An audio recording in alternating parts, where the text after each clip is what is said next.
Hi friends, आज आपण भुर्जी अंडा करी बनवणार आहोत। तर मी ह्याला माझ्या पद्धतीने मी नाव दिलंय। तर मी लहान असताना माझी आई अशा पद्धतीने आम्हाला अंड्याचं कालवण करून द्यायची आणि आम्ही ते खायचो। कमी क्वांटिटी मध्ये अंडी असतील आणि जास्त माणसं असतील तर तुम्ही या पद्धतीने अंडा करी करू शकता। तर यासाठी मी कढई गरम करायला ठेवलेली आहे। कढईमध्ये तेल घालायचं। तेल आपल्या आवडीनुसार थोडंसं कमी किंवा जास्त वापरायचंय। सोबत 1 चमचा जिरं घालायचं। जिरं छान तडतडून द्यायचं।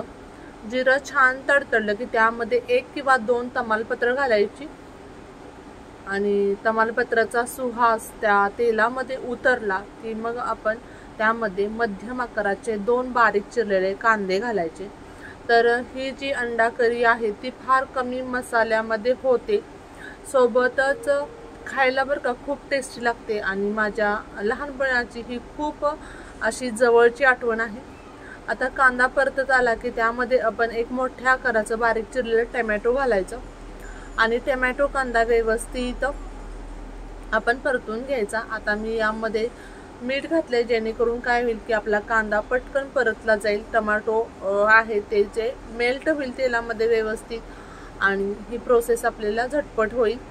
तर जर कमी अंडी असतील तुमच्याकडे आणि जास्त क्वांटिटीमध्ये माणसं खाणार असतील तर तुम्ही या पद्धतीने नक्की भुर्जी अंडा करी करून बघा। त्यानंतर आता आपला कांदा छान परतलाय, टोमॅटो हे मेल्ट झालेला आहे। त्यामध्ये आपण कांदा लसूण मसाला घालायचा।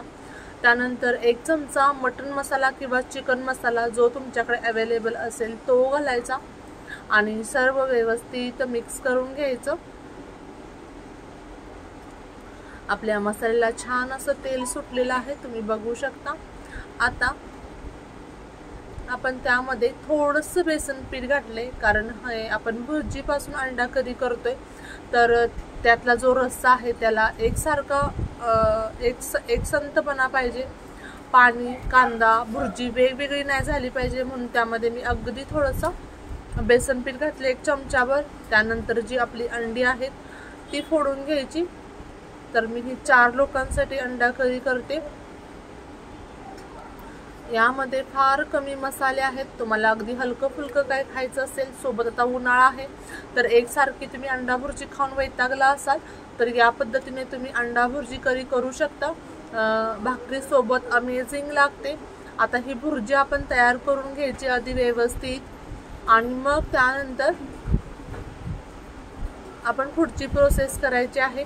एक 5 मिनिटं ही भुर्जी आपण परतून घ्यायची। जर का प्रथमच तुम्ही माझे व्हिडिओ पाहत असाल तर चॅनलला सबस्क्राइब करायचे, जेणेकरून अशाच नवनवीन रेसिपीचं नोटिफिकेशन सर्वात प्रथम तुम्हाला मिळेल। तुमची सुद्धा अशी एखादी लहानपणाची आठवण असेल ती आपल्या खूप क्लोज असते।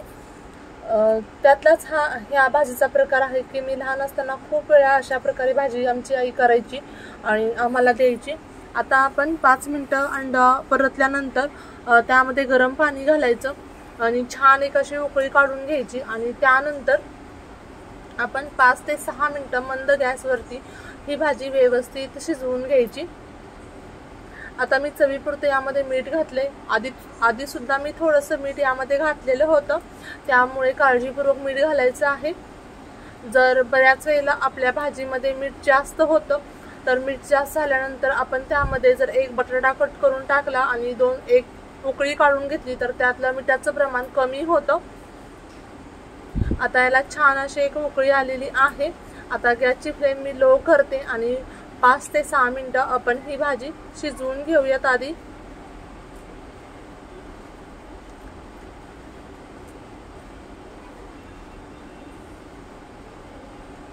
आणखी कोणत्या प्रकारच्या रेसिपी पाहायला तुम्हाला आवडतील त्यासाठी कमेंट्स बॉक्समध्ये कमेंट्स करायला विसरू नका।